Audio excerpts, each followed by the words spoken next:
السلام علیکم ناظرین۔ اصل جنگ کیا ہے؟ بیت المقدس تین مذاہب کی مقدس جگہ، مسلمانوں کا قبلہ اول، عیسائیوں کے لیے یسوع کی جائے ولادت، یہودیوں کے لیے ہیکل سلیمانی۔ شروع کرتے ہیں حضرت ابراہیم علیہ السلام سے، جن کے دو بیٹے تھے، اسماعیل اور اسحاق۔ اسحاق علیہ السلام کے بیٹے تھے حضرت یعقوب۔ یہیں سے کہانی شروع ہوتی ہے اسرائیل کی۔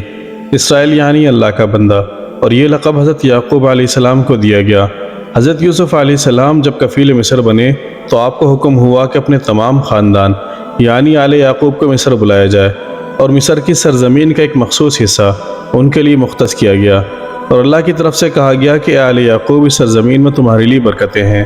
حضرت یوسف علیہ السلام کے 12 بھائی تھے، اسی لیے اللہ تعالیٰ نے ان کے لیے 12 چشمے جاری کیے، اور یوں اس سرزمین کا نام حضرت یعقوب کے لقب سے اسرائیل پڑ گیا، جسے آج یروشلم بھی کہا جاتا ہے۔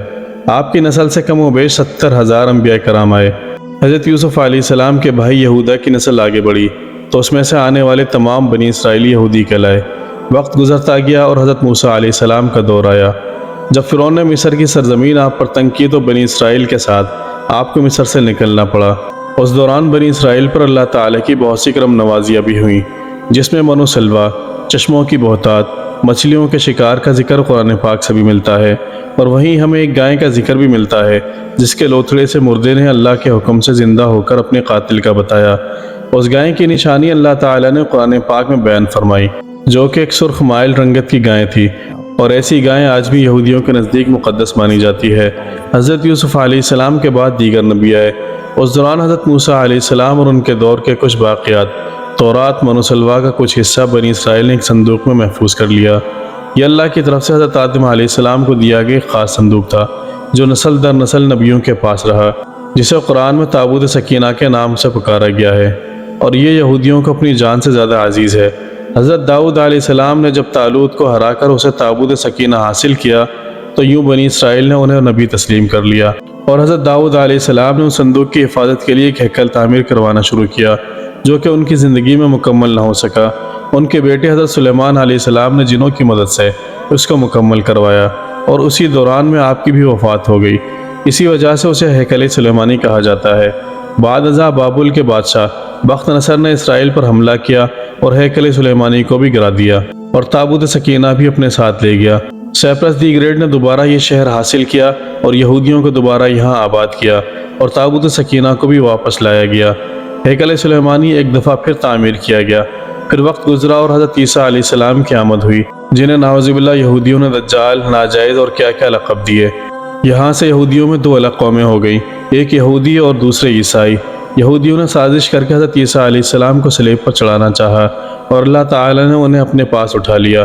اس کے بعد یہودیوں اور عیسائیوں میں کئی چھوٹی موٹی جنگیں ہوئی۔ پھر عیسائی رومی بادشاہ ٹائٹس نے اس شدت سے یروشلم پر حملہ کیا کہ اس کے پورے علاقے کی اینٹ سے اینٹ بجا دی۔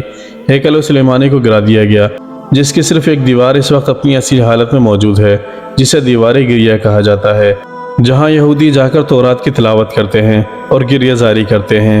تابوت سکینہ بھی نہ جانے کہاں غائب ہو گیا۔ ٹائٹس کے حملے کے بعد یہودی آخری نبی کے انتظار میں تھے، کیونکہ اللہ پاک کا ان سے وعدہ تھا کہ انہیں پھر عروج بخشا جائے گا۔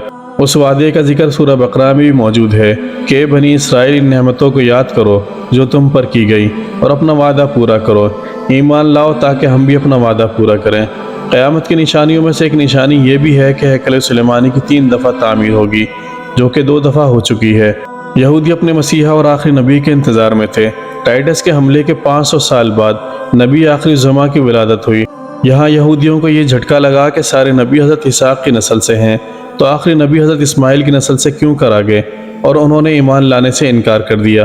مسلمانوں کے لیے بھی وہ انبیاء کی ہی نشانی تھی، اسی لیے ہیکل سلیمانی کو بیت المقدس کا نام دیا گیا۔ اسلام کے آغاز میں یہودیوں کو قائل کروانے کی خاطر ہی بیت المقدس کی جانب منہ کر کے نماز ادا کرنے کا حکم ہوا، کیونکہ یہودی اس طرف منہ کر کے عبادت کیا کرتے تھے۔ 17 ماہ بعد ہماری عبادت کا رخ بیت المقدس سے بیت اللہ کی جانب موڑ دیا گیا، کیونکہ مسلمانوں کا شروع سے قبلہ اول وہی رہا، جسے پہلے حضرت آدم علیہ السلام پھر حضرت ابراہیم علیہ السلام نے تعمیر کیا۔ حضرت عمر رضی اللہ تعالیٰ کے دور حکومت میں اسرائیل یعنی یروشلم پر عیسائیوں کا قبضہ تھا۔ بیت المقدس کے ہی احاطے میں انہوں نے گرجا گھر تعمیر کیا ہوا تھا، اور عین تابوت سکینہ والی جگہ وہ گند پھینکا کرتے تھے یہودیوں کی نفرت میں۔ یروشلم کی فتح کے وقت حضرت عمر وہاں گئے تو عیسائیوں پر برہم ہوئے، وہاں صفائی کروا کر مسجد تعمیر کروائی، اور قرآن پاک میں معراج والے واقعے کی نسبت سے اس مسجد کو اقصیٰ کا نام دیا گیا۔ یہودیوں کی دیوار گریا بھی اسی احاطے میں موجود تھی، تو زائرین کی حیثیت سے انہیں بھی وہاں آنے کی اجازت دے دی گئی۔ خلافت عباسیہ تک یروشلم ایک مسلم شہر رہا۔ اس کے بعد عیسائیوں نے دوبارہ یروشلم پر حملہ کر کے اس پر قبضہ کر لیا۔ صلاح الدین ایوبی نے عیسائیوں کے خلاف 50 سے زائد جنگیں کر کے بیت المقدس دوبارہ حاصل کیا، اور پھر 700 سال تک یہ خلافت عثمانی کی سلطنت رہا۔ یہودیوں کو بھی دیوار گریا تک اپنے مذہبی اقدامات کی آزادی رہی، اور یہودی آہستہ آہستہ یروشلم پر آباد ہونا شروع ہو گئے۔ اس دوران میں کئی بار انہوں نے خلافت عثمانی کے سلطان کو پیسوں کے عوض یروشلم انہیں سونپنے کا لالچ دیا، لیکن ناکام رہے۔ اور پھر دوسری جنگ عظیم میں عیسائی سپاہی ہٹلر نے چن چن کر یہودیوں کو مارا۔ تقریباً 60 لاکھ کے قریب یہودیوں کا قتل عام کیا گیا، اور یہ در بدر بھاگنے پر مجبور ہو گئے۔ اس دوران میں انہیں اندازہ ہو چکا تھا کہ انہیں اب خود اپنی پہچان بنانی ہے، اور بائبل میں موجود یہودیوں کے آخری عروج سے قبل والی کئی نشانیاں بھی ظاہر ہو چکی تھیں، اور وہ یہ تسلیم کر چکے تھے کہ ان کا آخری مسیحا اب دجال ہوگا، جس کی بدولت پوری دنیا پر ان کا دوبارہ بول بالا ہوگا۔ انہوں نے برطانیہ سے ساز باز کر کے خود کو الگ ریاست تسلیم کروا لیا۔ یوں اسرائیل باقاعدہ ایک ملک کی صورت میں دنیا کے نقشے پر ابھرا۔ پھر آہستہ آہستہ انہوں نے فلسطین اور دیگر مصری علاقوں پر بھی قبضہ کر لیا۔ عرب ممالک اسرائیل کے خلاف جنگ پر آئے، لیکن اس وقت تک یہ خود کو اتنا مضبوط کر چکے تھے، عرب ممالک کو اس چھوٹے سے ملک سے منہ کی کھانی پڑی۔ عیسائیوں نے بھی دیکھ لیا کہ اب ان سے لڑ کر کچھ وصول نہیں ہونا، تو باقاعدہ گرجا گھروں میں پادریوں نے تقریبات منعقد کی اور یہودیوں کے لیے معافی کا اعلان کیا گیا۔ یوں سیاسی اور اقتصادی مفاد پرستی نے 2000 سالوں سے ایک دوسرے کے ازلی و جانی دشمنوں کو ایک صف میں لا کھڑا کیا، اور قرآن کی بات بھی سچ ہو گئی کہ یہود و نصارہ ایک دوسرے کے دوست ہیں۔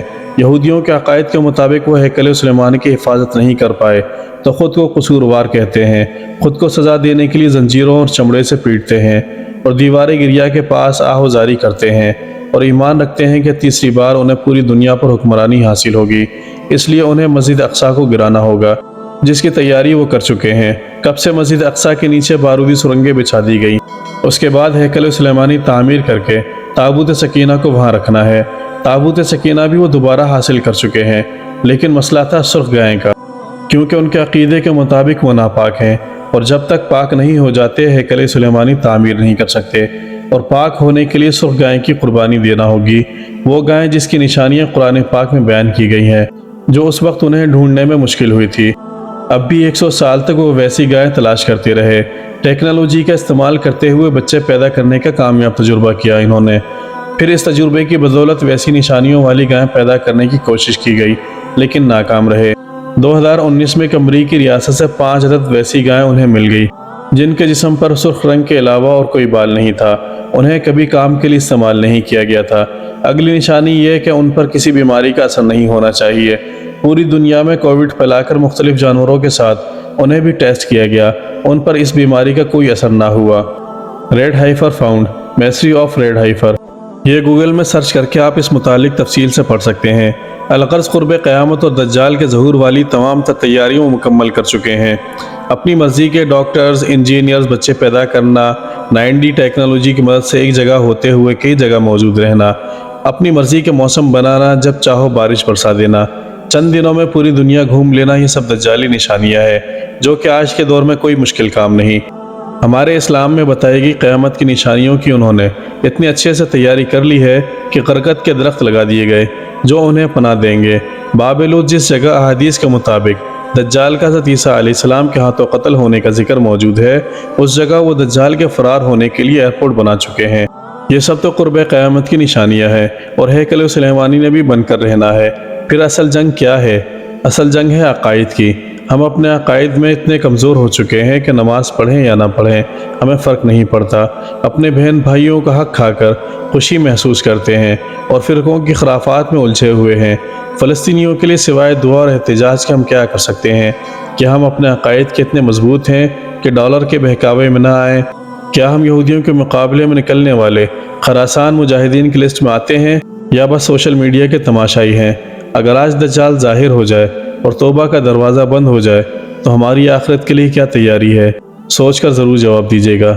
معزز خواتین و حضرات، کیا آپ ایسی ہی اسلامک اور معلومات سے بھرپور ویڈیوز دیکھنا پسند کرتے ہیں تو ہمارا چینل اسلامک ڈیجیٹل ہب کو لازمی سبسکرائب کریں اور ساتھ میں لگے بیل آئیکن کو ضرور پریس کریں تاکہ مستقبل میں آنے والی ویڈیوز کی نوٹیفیکیشن آپ کو بر وقت پہنچ سکیں۔